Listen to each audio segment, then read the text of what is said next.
we were among the only Americans on a ship with nearly 450 Japanese guests. And this wasn't just any cruise. Packages for this 15-day luxury journey run close to $30,000 per couple. Welcome aboard. I'm Don B from Eat Sleep Cruise, and Heidi and I have sailed on over 100 cruises from 15 different cruise lines. And when Japanet Cruise invited us on the sailing, we knew it was going to be something completely different. And in this video, we're sharing what it's really like to experience Japan through a Japanese lens. The food, the culture, the ports, and the entertainment, and whether it's really worth the price tag. Now, the one thing that set this Japanet cruise experience apart was the inclusive nature of the package. In addition to the 10-night cruise, the bundle includes 2 nights pre-cruise and 2 nights post-cruise in a hotel. Perhaps what intrigued us most was the itinerary. Across the 14-night land and sea itinerary, we visited 9 ports of call. Many of these locales were off the beaten path destinations that most Western cruise lines don't visit. For the pre-cruise and post-cruise days, there were a couple of shore excursion options from which we could choose. For the 7 ports of call on the cruise, all English-speaking guests took the same tour. And of course, we'll have a complete breakdown of each port and all the tours later in this video. So it's a fully curated 15-day Japanese experience from the moment you land. Now, while airfare is not included, round-trip airport transportation is part of the package. Our driver, Nana, was there to greet us after a 14-hour direct flight from Boston to Tokyo's Narita Airport. He would also be our driver after the cruise during our private tour of Tokyo. Japanet does not have its own vessels. Instead, they charter ships from other cruise lines that you probably already know and love. And for our sailing and for the upcoming 2028 sailings, the company is using Viking Ocean ships. So at least we were familiar with the ship's layout and amenities. Now, Viking Ocean Cruises is one of the most inclusive cruise lines, and this sailing was no different. But Japanet upgraded the standard offerings even further. As you would expect, this 10-night sailing on board at Viking Yi Dun included all meals across all onboard restaurants, including alternative venues.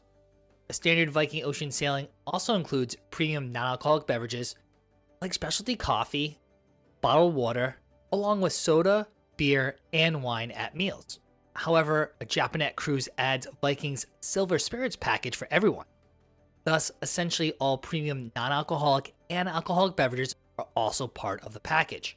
This included premium local sodas, sakes, and shochu, other favorite drinks like our go-to espresso martinis. The cruise fare also covers Wi-Fi throughout the ship and 24-hour room service. Plus, there are stateroom upgrades like luxury bath products, in-room tea kettles, and twice daily housekeeping. And to ensure an elevated luxury experience and no nickel and diming, the Japanet cruise fare also covers crew gratuities, which are usually an additional fee on Viking. The cruise also includes shore excursions at every port of call, as well as pre-cruise and post-cruise extensions. While Viking does include a free tour in each port, they're usually short city tours or short walking tours. That was not the case with Japanet. We'll talk more about it later in this video, but all our tours were half-day or full-day tours, offering more immersive and authentic experiences. Plus, instead of having different tour guides at each port, we had the same English-speaking guide for the entire trip. So we felt very comfortable venturing off each day with our small American group to explore each unique port of call. Language barriers were never an issue. During our pre-cruise time in Yokohama, a stay at the Intercontinental Yokohama Pier 8 and 2 tours were also included in the fare. After disembarkation, we had 2 additional post-cruise nights at Hotel Shinzan-so, Tokyo, plus several full-day tours to choose from in Tokyo and the surrounding cities. What sets a Japanet sailing apart from simply booking a Viking cruise to Japan is not the ship. It's the original programming, curated experiences, and Japanese cultural touches beyond the typical Viking offerings. Like any cruise, we received a Viking Daily in our stateroom each evening. In addition, Japanet delivered its own daily newsletter. The second publication detailed those unique events, activities, entertainment, and enrichment specifically organized and hosted by Japanet staff. Now, some of the biggest upgrades and honestly most memorable aspects of the cruise were centered on local drinks and food. At the living room bar and the pool bar, local sake and shochu were available, sourced from each port of call throughout the voyage. Japanet also created a lineup of signature cocktails exclusive to the cruise. Each one was tied to a piece of Japanese history or the company's own story. The sunset at Dijima and the port opening 1859 ranked among our personal favorites. Japanet produces its own craft beer as well, and that was available on draft at the pool bar. The signature lager is crisp, flavorful, and well worth trying. Beyond this, the company hosted special evening Omo-Tanashi tastings. These popular events brought together local spirits, sweets, sodas, and other regional delicacies from each destination. They drew a crowd every time, so arriving early was essential. Throughout the voyage, the Japanet staff filled the calendar with hands-on cultural activities. Early in the cruise, they launched a stamp rally scavenger hunt.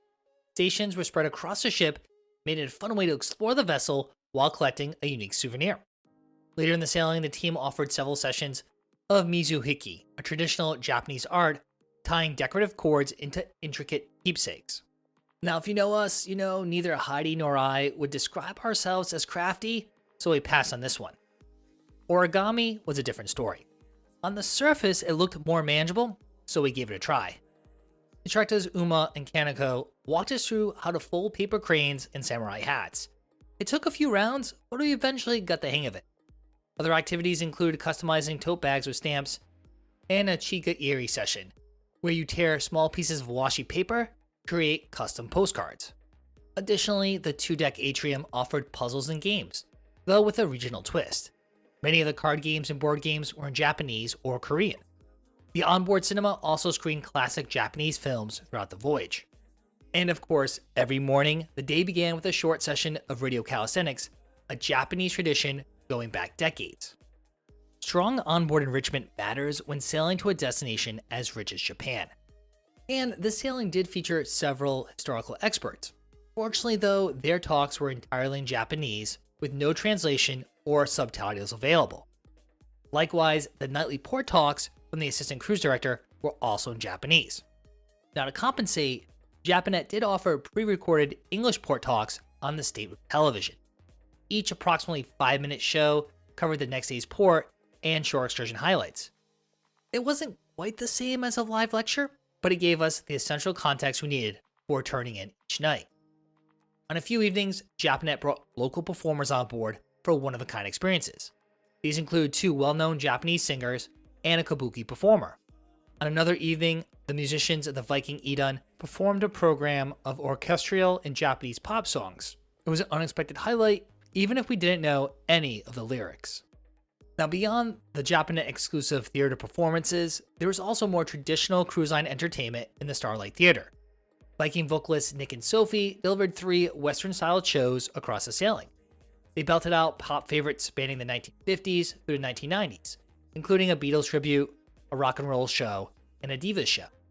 There was also an opera duo as featured headliner act in the theater, and live musicians who played sets around the ship, much like a typical Viking cruise. Japanet organized several dance parties throughout the voyage as well, whether it was a DJ or a live band, or the Viking singers and dancers who took the stage. The pool deck filled up with fellow cruisers dancing under the stars well into the night. Now, if you've never been on a cruise before and you don't know where to start, we want to make you a special offer. We want to send you a completely free copy of our Ultimate Cruise Planning Guide, just updated for 2026. It covers everything we wish we knew before taking our first sailing. It also includes printable checklists, a budget worksheet, and cruise packing guides to help you stay one step ahead of everyone else on board. So scan the QR code on screen or click the exclusive link down in the description and download your completely free copy right now. If you sailed with Viking Oceans before, stepping on board Viking Yi Dun will feel immediately familiar. Formerly known as the Viking Sun, this 48,000 gross ton ship accommodates 930 guests at double occupancy, though we were sailing well below that capacity for this particular cruise. Despite catering to the Asian market, the ship carries all the hallmarks of a Viking ship. Its clean Scandinavian design, understated elegance, and generous use of natural light create a sophisticated and welcoming atmosphere. The public spaces encourage conversation and relaxation, the perfect respite after a long day ashore.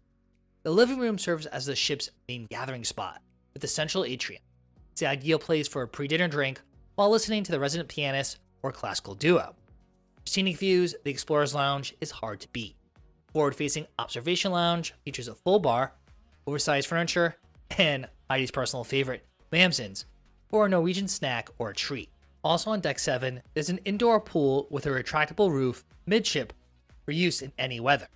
When conditions allow, the aft-located Aquavit Terrace, with its accompanying outdoor pool and whirlpool, offers a beautiful spot to soak up the sun and scenic vistas.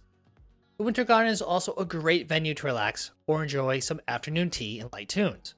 There's additional outdoor space and a small sports court on Deck 9 forward as well. For something more restorative, the Spa and Thermal Suite on Deck 1 delivers a full Nordic wellness experience. Highlights include a cold plunge, a traditional sauna, heated stone loungers, a steam room, ice room, and a hydrotherapy pool. Use of this thermal suite is complimentary for all guests. However, typical spa treatments or salon services will cost extra. For those wanting to get a workout in between ports of call, there's also a small fitness center adjacent to the spa. For the 10-night cruise on Viking Yi Dun, we stayed in a penthouse veranda stateroom, cabin 5028. Located on the 5th floor, next to the forward elevators, this 338 square foot room offered a relaxing, plush retreat. Floor-to-ceiling sliding glass door, open to a full-size private veranda. The veranda quickly became one of our favorite spots to watch the Japanese coastline drift past. The king-size Viking Explorer bed with luxury linens made it easy to fall asleep after a full day ashore. The large bathroom featured a glass-enclosed shower, heated floors, and premium toiletries. With an additional seating area, desk, and sufficient storage options, the Viking penthouse veranda felt more like a high-end hotel room than a cruise ship cabin. Given Heidi's dietary preferences, the food situation was perhaps one of our biggest hesitations about going on this trip. Dining ashore on the excursions presented its own challenges, which we'll talk about in a few minutes. However, on board, the familiar Viking restaurant lineup put us at ease right away. Viking Yi Dun features the restaurant, which is the ship's main dining room, the World Cafe Buffet, Manfredi's Italian restaurant, the chef's table, the aforementioned Mamsen's Deli, snacks at the living room bar, the pool grill, and the Winter Garden afternoon tea. Asian cuisine was featured prominently in the restaurant and the buffet. Other venues including the pool grill, chef's table, Mamsen's, and Manfredi's maintain the same Viking standards you would find on any sailing anywhere in the world. In the main dining room, staples like chicken teriyaki and Japanese steak were available every day. However, the overall rotation was more limited than we expected. But not surprisingly, the menu did feature more Asian-inspired and seafood dishes. On many nights, Heidi struggled to find something on the menu that she would eat. Thus, we dined in the World Cafe buffet more than we typically would on a cruise. For both lunch and dinner, the World Cafe delivered plenty of variety. Japanese selections included sushi, sashimi, and rotating hot dishes. In addition, there were familiar Western options, such as a Caesar salad, sandwiches, and yes, there was pizza.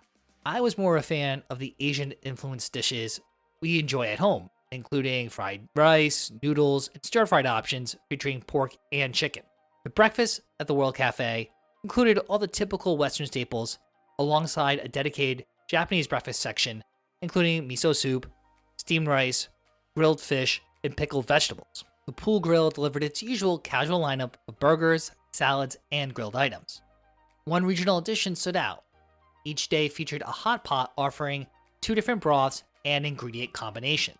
For lighter fare and snacks throughout the day, the living room bar kept a steady rotation of cookies, muffins, pastries, and open-faced sandwiches on hand. It also served as our go-to stop for morning and midday lattes and espresso drinks. Meanwhile, Mamsen offered its famous and delicious Norwegian waffles, breakfast pastries, and similar snacks and sandwiches in the afternoon and late evening. Manfredi's is a Viking staple, serving classic Italian fare.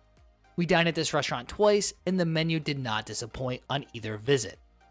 Fried calamari was crispy and fresh, and the buffalo mozzarella was light and flavorful.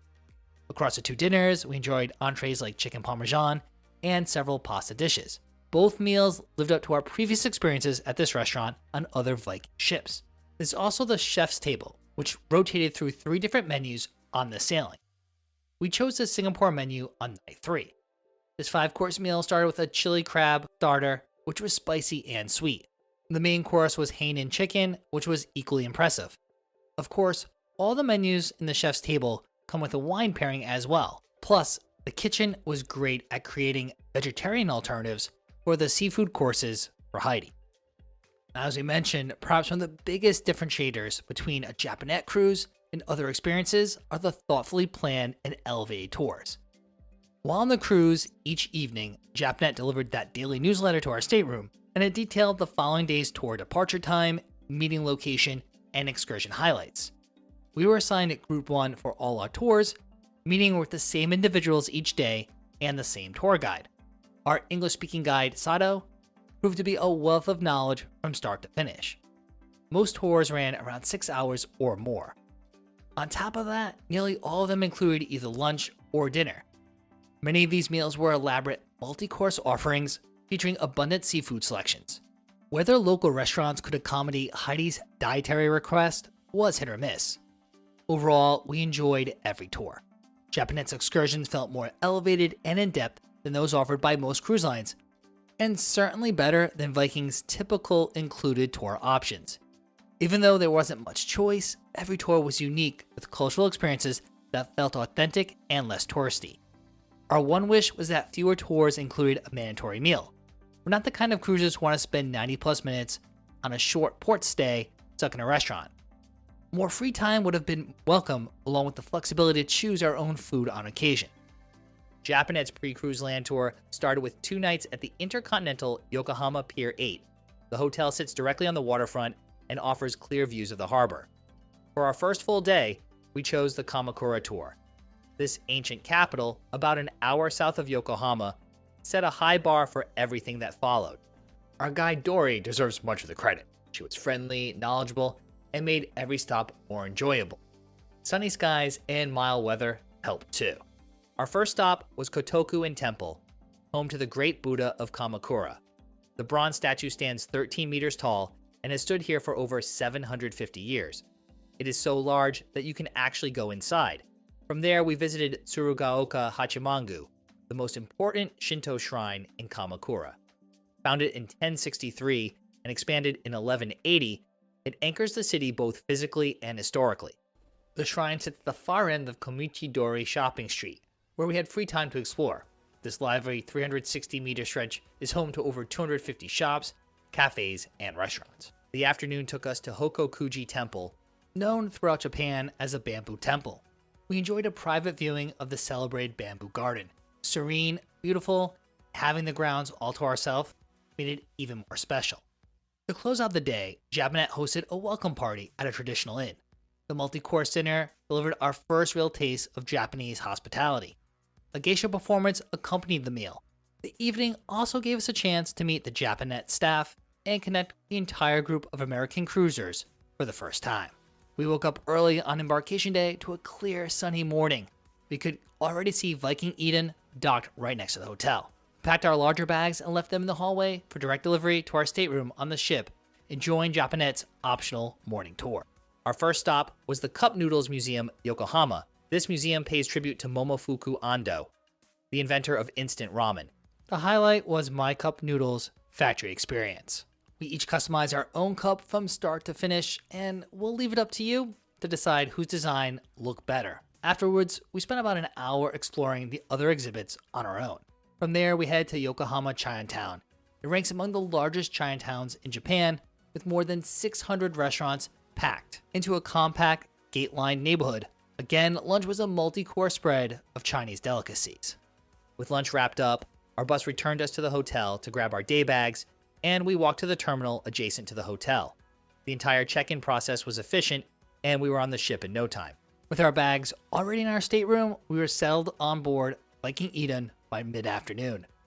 The ship departed promptly at 4 p.m., and with that, our adventure around Japan was officially underway. Day 2 of the cruise had us calling in Shingu. We set out with Sado for the first of many tours together. A 30-minute drive brought us to Maizuru, a long-established local inn overlooking the port. Lunch featured fresh raw tuna from Nachikatsura, a town that lands more fresh tuna than anywhere else in Japan. A course of Kumano beef rounded out a memorable first meal ashore. From there, a short ride brought us to the trailhead for the first real physical challenge of the cruise. The trek up to Kumano-Nachi Taisha covers roughly 467 steps. I made the trek with a few fellow group members. Meanwhile, Heidi opted for the taxi ride to the top, which is also available. The grounds include both a Buddhist temple and a Shinto shrine. Together, they form one of Japan's 3 great Kumano shrines and a UNESCO World Heritage Site. The iconic view of the 3-story pagoda framed against Nachi Falls is a sight to behold. With heavier rains moving in by afternoon, we still tackled the 133 steps down to Nachi Falls to admire the views up close. Sasebo gave us our first real sense of Japan's extraordinary coastal geography. A 30-minute drive brought us out to the Pearl Sea Resort for an afternoon tour. Lunch featured Sasebo's signature lemon steak, thin slices of beef cooked on a sizzling hot plate, and finished with a zesty lemon soy sauce. The dish reflects the port town's long history of American naval influence. After lunch, we had free time to wander the waterfront area and browse the shops. The highlight of the day, however, was the cruise aboard the Pearl Queen. Nagasaki Prefecture claims 971 islands, more than any other prefecture in Japan. The Kujukushima archipelago, located within Saikai National Park, translates roughly as 99 islands, though it actually comprises 208. The scenery was breathtaking despite the weather conditions. The one non-Japanese port on this all-Japan tour itinerary was Busan, South Korea. Our full-day excursion covered a lot of ground. If we are being honest, it covered a little too much, making the day feel rushed. The morning started at a brewery at the foot of the ancient Gyeomjong-Sansong fortress walls.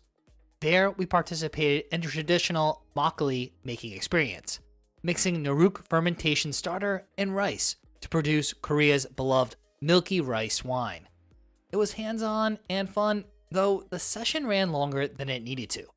Next, we visited Gamcheon Culture Village, which earns its nickname as the Machu Picchu of Korea. The cascading hillside streets, painted in vivid colors, were a visual highlight. We arrived feeling rushed and left after only a very brief exploration. Similarly, Gukji Market delivered the same experience. Personally, we would have enjoyed more free time at the Culture Village. Lunch was at a Korean barbecue. The black pork galbi stood out as a highlight, at least for me. The richly marbled short ribs, grilled right at the table, had deep umami flavor. Unfortunately, though, the kitchen didn't do a good job accommodating Heidi. Maizuru serves as the gateway to one of Japan's 3 great scenic views.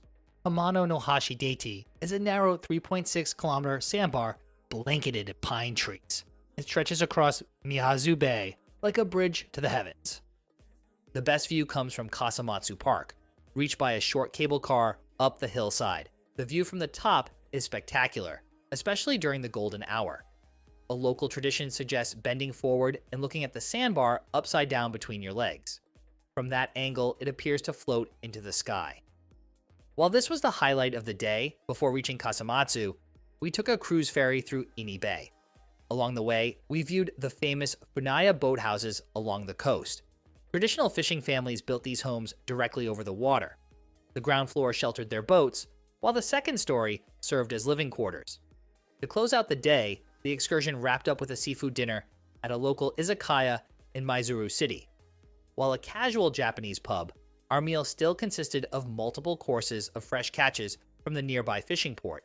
The seafood was hit or miss for me overall, though the sashimi and tuna preparation stood out. The long travel time and afternoon tour start time made for a late return to the ship, but the views were worth it. If we had to name one port day as the highlight of the entire sailing, Kanazawa would top the list. The city escaped the bombing campaigns of World War II almost entirely. As a result, its historic districts, traditional craft culture, and garden landscapes survive in forms that feel genuinely ancient. The day started at Hakuichi for a gold leaf application experience.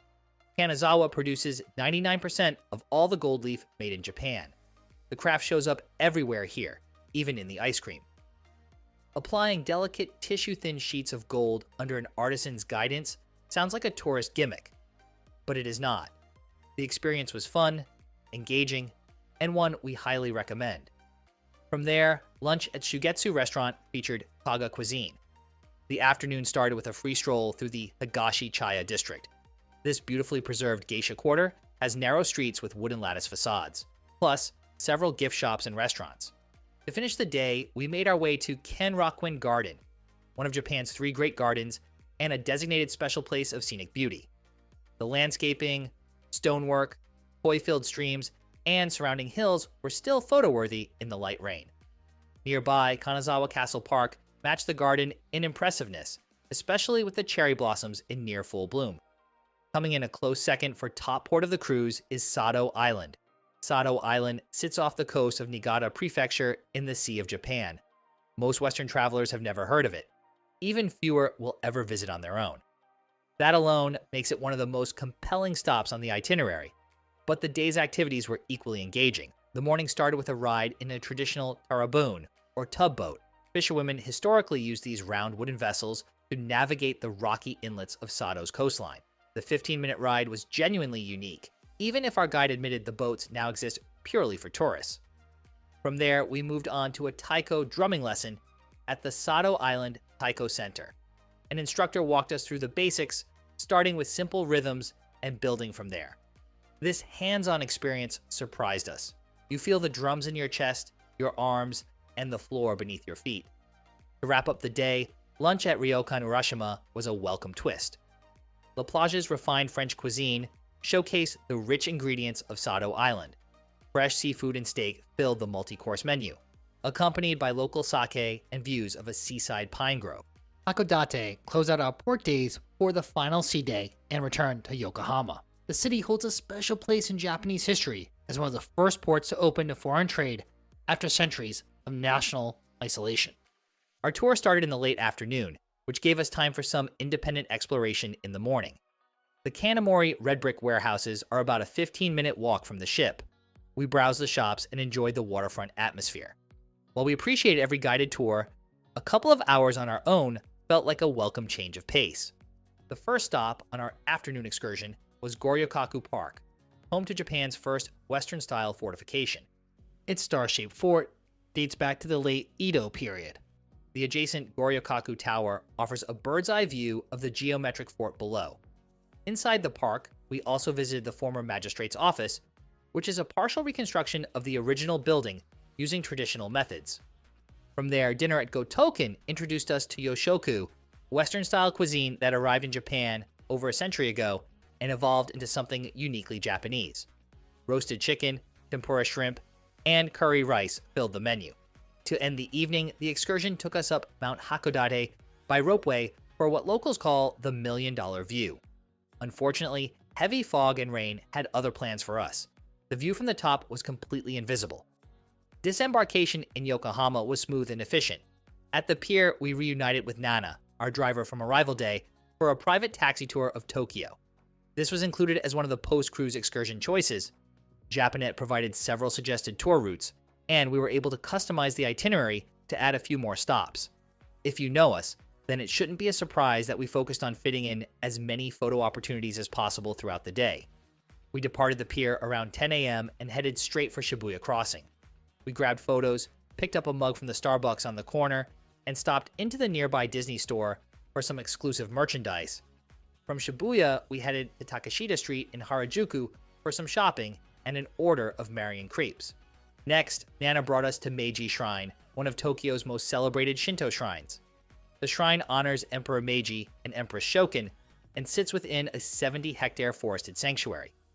Walking the wide gravel path through the towering torii gate, the noise of the city simply disappears. It is one of the most peaceful spots in all of Tokyo. After the shrine, we stopped at Cafe Rishu in Harajuku for a midday latte. The cafe serves up coffee adorned with intricate 3D foam art. It is a cash-only spot, so bring yen. Fully caffeinated, we headed to Tokyo Tower. Time tickets for the top deck were sold out, so we ascended to the main deck 150 meters above the city for clear views in every direction. From Tokyo Tower, we made a brief stop at the Imperial Palace for an outside visit and photos. The complex is impressive even from the outer gardens. It is a spot we will have to explore more thoroughly on a future visit. Next, Nana drove us to Asakusa. We spent an hour at Sensoji, Tokyo's oldest and most visited Buddhist temple. The approach through Kaminarimon, the iconic Thunder Gate with its enormous hanging lantern, is one of the most photographed spots in Japan. At that point, we decided to skip the included dinner as we were getting tired. While we thought the tour was winding down, Nana had other ideas. She wanted us to see Tokyo lit up at night. We quickly stopped at Tokyo Station, then continued to Odaiba to take in the views of Tokyo Bay and the glittering cityscape after dark, including the Rainbow Bridge and Statue of Liberty. It was the perfect ending to a full day in one of the world's great cities. Our final stop of the night was the Hotel Chinzanso Tokyo. This luxury property centers around a historic 19th century garden that feels entirely removed from the urban energy outside its gates. It was a beautiful place to end our Japan journey. While Japanet offered a few included tour options for our second day in Tokyo, we chose to arrange our own private day trip to Mount Fuji. Japanet's pre-cruise Mount Fuji tour was fully booked, so we secured a private tour of the Fuji Five Lakes region on Viator.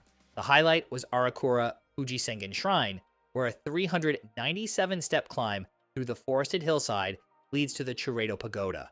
The view from the top is one of the most photographed panoramas in Japan. However, the wait to get to the very top stretched past 90 minutes, so instead we snapped equally impressive photos from the base of the pagoda, with cherry blossoms in full bloom framing our shots perfectly. Next, we headed to Saiko Iyashi, Nosato Nemba, and the nearby lake. This recreated traditional village of thatched roof farmhouses sits directly against the backdrop of Mount Fuji, and the scenery there was unlike anything else. A personal favorite stop was a detour to Kitaguchi Hongu Fuji Sengen Shrine, a more secluded site. This historic shrine served as the traditional northern starting point for Mount Fuji pilgrimages for centuries. To wrap up the day, we ended at Oshino Hakai, a charming village of 8 crystal-clear spring-fed ponds naturally filtered through Mount Fuji's volcanic rock over decades. Traditional thatched roof houses, local food stalls, and quaint shops surround the ponds, making it a picturesque final stop before heading back to Tokyo. While it was a long day of travel to and from the Fuji area, the mountain showed off for us. The snow-capped peak, complemented by cherry blossoms, made it all worth it. Day 15 marked the official last day of the trip. While some fellow travelers were flying home, many had plans to extend their stay in Japan even further. Likewise, Heidi and I booked a few days at Tokyo Disney Resort. Of course, even on the final day of this comprehensive Japan experience, Japanet offered optional morning tours. We chose the Sumo stable experience. Fittingly, our guide for the morning was Dory, the same guide who led our Kamakura tour on day 1. The drive out to the stable took about 40 minutes. Along the way, Dory walked us through the history and modern-day practice of sumo, Japan's national sport. At the stable, we watched about an hour of the typical morning training session. The stable master directed athletes through a series of exercises and drills. These included washiko leg stomping, suriashi sliding exercises, and teppo pushing drills. Everything was built toward intense sparring sessions, known as moshiai. We did not know exactly what to expect going in. Even so, we left with a genuine appreciation for the athleticism, discipline, and tradition behind this ancient sport. When we were invited to sail on a cruise designed primarily for Japanese guests, we were not entirely sure what to expect, but we're glad we stepped out of our comfort zone. Japanet delivered something truly unique with this luxury cruise experience. The company took everything we love about Viking Ocean sailings and layered something entirely different on top. The result was an all-inclusive land and sea trip with distinct onboard activities and entertainment, unique ports of call, and authentic shore excursions. With support staff on board, this cruise was accessible for Americans. This meant we were able to experience Japan the way Japanese travelers do. We had a wonderful time exploring regions of Japan that many Americans have never heard of. We wouldn't hesitate to recommend this experience to our family and friends, as the Japanet team impressed us consistently with their organization and hospitality. If you're the type of traveler who wants a deep dive into a destination's culture, wants to avoid the most touristy places, and isn't afraid to try something new, a Japanet cruise might be perfect for you. You'll appreciate authentic Japanese activities, food, and traditions from around the country without worrying about all the travel logistics. If you're a cruiser, you'll feel right at home once you board. With friendly and attentive staff, comfortable accommodations, and all-included dining, you'll never have to worry about anything. Between the activities, entertainment, and luxurious relaxation spaces, you'll find something to do between the ports of call. Unfortunately, Japanet only offers a few select charter cruises each year, But scan the QR code on screen to learn more, as bookings are open for 2028 luxury cruises, and Japanet will offer 2 itineraries on Viking Neptune. For a more contemporary experience, still with Japanet's unique cultural touches and elevated service, there's still availability on fall cruises on MSC Bellissima. And who knows, you might even see us on board later this year.